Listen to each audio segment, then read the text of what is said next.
The future is by definition unpredictable, and in our globalized society, with its fast pace of change, our future, our children's future of 2030s, 2040, is round the corner and yet unfathomable. Meanwhile, the core purpose of school is to prepare students for what lies ahead, to lay the groundwork for them to become active and engaged global citizens that will adapt, thrive, and even shape what this future holds for them. So how do schools go about it? Here to talk about it today is Dr. Alan Knobloch. He's the head of the International School of Hamburg since 2022.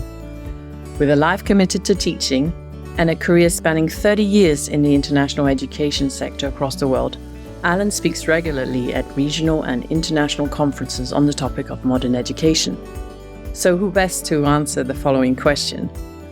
What skills should schools teach students to best prepare them for their future?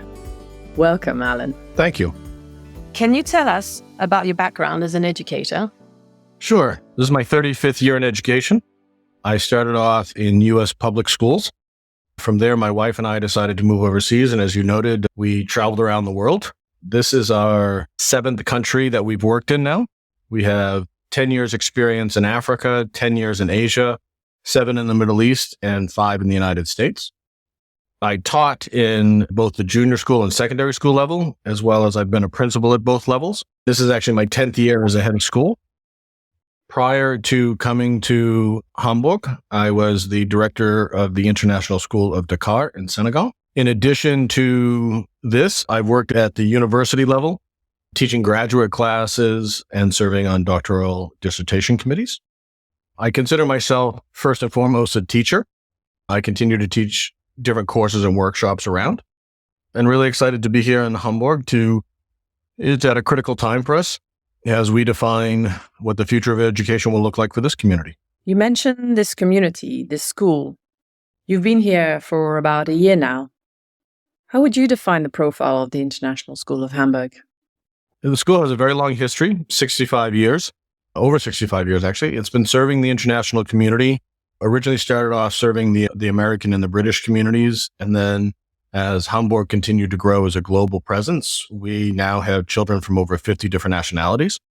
About 80% of our students are international families, people from around the world, or perhaps German families who've lived abroad for many years. And about 20% of our families are Hamburg residents who've made the choice to come to our school. We are a private independent school. We are offering a private education. We do accept about 98% of the students who apply. There is a process. The biggest question is, do we have a program to meet the children's needs? As a school, we're quite excited by the fact that we're not just about academics. While academics are important, we do serve the whole child, meaning we have a very robust arts program, robust sports program. In addition to that, we pay attention and serve the child's socio-emotional needs. We're fortunate enough to have counselors on staff and programming to help students develop in those areas. Now, taking this school's approach into consideration, you mentioned focusing on the whole child, not just acquisition of basic knowledge, pushing the academics, nurturing talent and interest through extracurricular programs, and providing students with individual social-emotional support where needed. This seems to go way beyond our traditional expectation of schooling. So what is for you the purpose of school nowadays? Yeah, it's an interesting question. I think we are a service business, and families obviously are making a choice to come to our school. Last year when I arrived, I invited parents to come in and tell me their story, what they liked about the school, what their hopes and dreams were for the school. And when I asked them that question, what do you want for your child attending ISH? More parents than not said happy. The purpose of our schools today is to take care of students, to help them be successful academically, to help them navigate as they move through childhood to adolescence, to engage them, give them choices, develop their passions, let them explore things that they didn't know in a very safe, supportive environment. Kids are going to make mistakes where we're certainly going to hold them, have boundaries for them around that, but they're also going to get second chances. If they're having issues navigate things, there are people there. So for our families, the number one purpose of the school is to create a happy environment where kids want to come. Obviously, we're a school. Our job is to produce students to be successful in the next step. For some of our families, they're only going to be here for 2, 3, 4 years, and then they're going to return perhaps to their home country where their national system is or to another international school. So for our younger students, we're really looking at making sure they have a very strong foundation in the basics: reading, writing, mathematics, developing critical thinking skills. That will set them up for whatever academic program they go to later on in life. For our older students, we are an international baccalaureate school, which means we offer the middle years program for students in grades 6 through 10, the IB career program, and the IB diploma program, which is generally considered the gold standard for end of high school programs. We have an academic program that prepares students for university and beyond. So for those students, what you want to do is start delving into specialization of skills in the sciences and mathematics, individual societies, things like design technology, so that they're prepared to move forward. Every school that ends, you're looking at, for the students who want to, are getting into the university of their choice. One of the things we're really quite proud of is, as we serve an international community, many of our families, the students, graduate from here and will literally go around the world to university.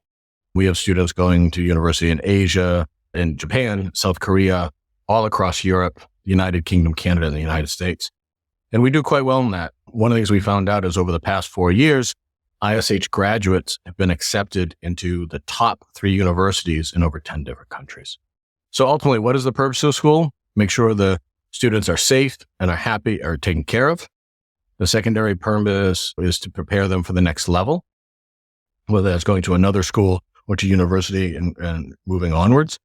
But that's an issue. Again, when I say prepare, you want them to be prepared academically. You want them to be prepared as a person.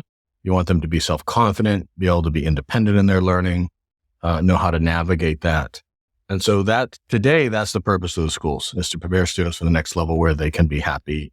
So that's for the purpose of the school. How does that translate into teaching them essential skills, and what are these?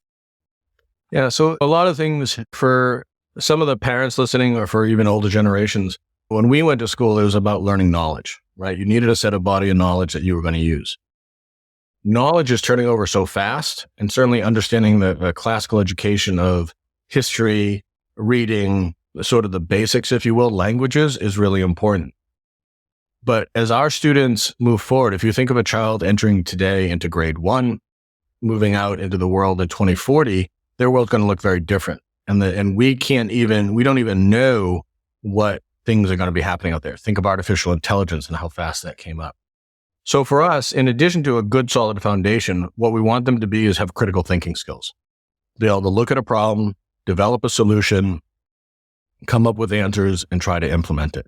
So critical thinking is a really important part of all of our programs, and it's embedded in all courses. You teach it through science discovery, you teach it through history, you teach it through geography and how people interact.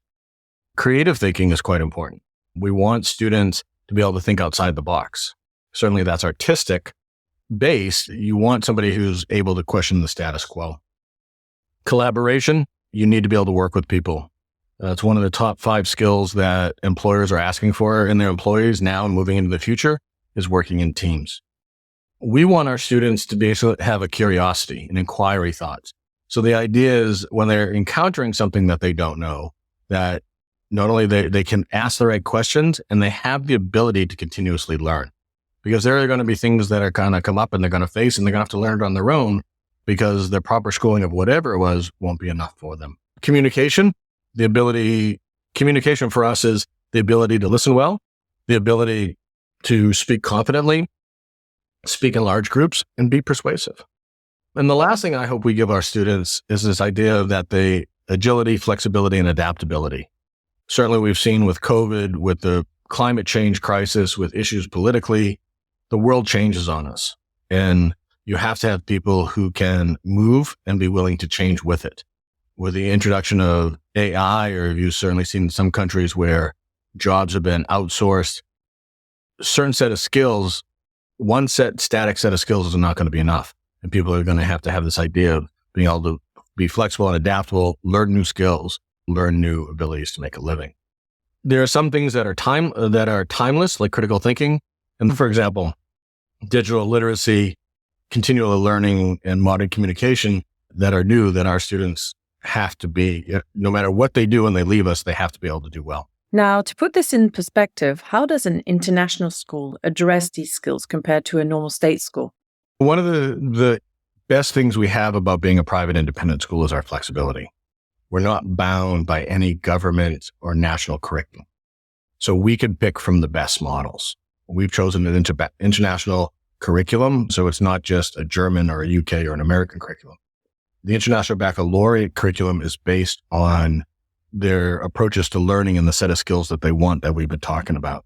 And so it's really a framework of learning that you pour knowledge through, as opposed to if you go to certain places, certain schools, government schools, you have to learn their curriculum. What's fascinating about our environment is the students are in a class. Like I said, we have children from 50 different countries. So you have a wide range of backgrounds, cultural beliefs, different perspectives. And so when issues come up on how do you solve a real world problem, you don't have one view of it. You have a global view of it, and people come at it from very different ways. And so it's one of the real big benefits coming here is your children are exposed to many different cultures, and you don't get into one set of group mind think. I think that internationalism, the global nature of us, we talk about developing global citizens, really supports the idea of being flexible, adaptable. It does allow for empathy. And so I think that's sort of the added advantage. That's our value-added proposition, if you will, is not only do you have an international curriculum, but you have an international student body that will bring a whole different set of perspectives to the table. So is this about getting an early real-life experience of a society? Yeah, I mean, to go on to that, like I said, collaborate, right? In today's world, if you're moving forward, your ability to work with people across nationality, across cultural differences is essential. And our kids are learning that from age 3. You walk into the youngest classrooms and you're seeing kids from different cultures navigate and learn how to work together. Are there non-academic skills the school should be teaching our children? Certainly. I think one of the things that we often talking about, again, empathy is a big one, perspective taking. But I think resiliency is a huge one today. Our school believes in a growth mindset. So the idea is a fixed mindset is the belief that we are born with one set of intelligence and it's fixed and we can't change it, which means we're either good at math or we're bad at math. And we know that's not true. The growth mindset is the belief that you just haven't learned it yet. And you have to think of different ways to learn it. And that with enough time and effort and support, anybody can learn at a high level. In order to buy into a growth mindset, you have to prepare yourself for failure, right? As you learn new things, as you learn difficult things, you're not going to do well the first times. We ask our students in grade 9 and 10 are taking chemistry and physics, biology at a high level, mathematics, and they have to be willing to try new things. One of the things that we support that with is our arts program and our sports program. So for example, in the arts, if you want to try out for the play, you don't have to want to be the star. If you want to do that, that's great and you audition, but we'll find a part for you. So you can have the experience of, if you're a shy person, being on stage, or if you'd rather be behind the scenes and learn all those great skills of collaboration, we can find a place for you. But you have to be willing to take that risk. You have to fight through the fear of failure. And that's one of the things that we really, I think, produce in our students is that resilience factor of it. One of the things coming out of COVID and what we're seeing is this idea of self-care. One of the things we do really well and I'm proud of is paying attention to students' emotional and mental well-being.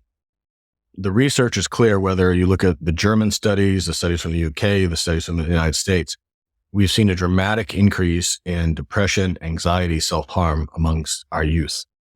It was going up pre-COVID, and then COVID, of course, just accelerated it. So we actually spend a lot of time and proactively teach students about self-care. We start with the fundamentals of wellness, sleeping enough, getting enough exercise, eating healthy. Then we move on to the idea of helping them as they confront issues or conflict. And we actually have counselors there who proactively teach that. And then they're there to support them when there is conflict or issues of crisis. Self-care is a big one moving forward. The idea we talk about with the staff is if a student is having emotional issues, they're not going to care about the math test or the English paper. And so we need to have them in a good space mentally and emotionally because we are serving the whole child. And so our program, one, expects that we'll have to be able to do that. And more importantly, has the resources to be able to support the students, whether it be the sports, the arts, or the social-emotional side of it. How do you help children hone these skills for the future? We need to give students opportunities to wrestle with, learn about, and help solve real world problems. When you look at the United Nations and they talk about the 20 challenges of the future, right? And looking at things like climate change, water, food instability, those are things that we need to bring into the curriculum. So rather than just learning about the geography of a country, it's a matter of understanding the challenges that country faces and what are the real world issues that we have to now come solve. What we do in our school is we really try to bridge curriculum so we're not teaching it in separate silos. Another big part of this is getting the students outside of the school walls. You can't learn it by just sitting in this classroom for 40 minutes a day. Our school, for example, our students in grade 9 spend 2 weeks on internships. At other schools I've been at, we get students from grade 9 through 12 where they're going to spend a couple weeks in their summer at veterinarian offices or doctor's offices or in a business where they can actually see firsthand what the world of work is like. I want our students also to be interacting with people who are very different from themselves. We talk a lot about community partnerships. And so where possible, and you can do it in the city of Hamburg, you can do it across the world, but making sure that our students are breaking out of our bubble because we're very mindful of the fact that we are a private school. So we are serving a segment of the population. I think when I think back to one of the great examples from a previous school, it was a project for the IB diploma. And the students, as part of their IB economics program, had to solve a real world problem. And one of the things that they knew was there were farmers not too far outside of the city of Shanghai who were having trouble selling their eggs because they were having a lot of production, but there was so many other egg farmers that they really weren't able to sell too much. The other thing they knew was the community of the school at the time, the parents and the teachers were very interested in organic food. They wanted to kind of branch out and be healthy. And so what these students did is they raised some money and they went out to the village and they said, listen, we promise to buy a certain amount of eggs every week from you. We'll take it back to our school and we'll sell it to the school community. But in order to do that, you, the farmer, has to agree that the chickens aren't going to be cooped up, that they're going to be free range, and that's going to be organic. You're not going to feed them hormones or synthetics or anything like that. So the farmers were actually quite happy to enter in this deal where they could have a guaranteed buyer for their eggs.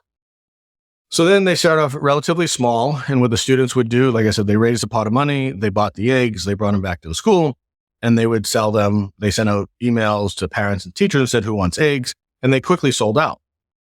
They added a premium on the price. And so what it did is they generated a profit, which they could then in turn go back to the farmers and reinvest that money to pay them to grow eggs. And it was extremely successful. I was the principal, and they came to me one day and they said, Mr. Knobloch, we have a problem. And I said, well, okay, how can I help you?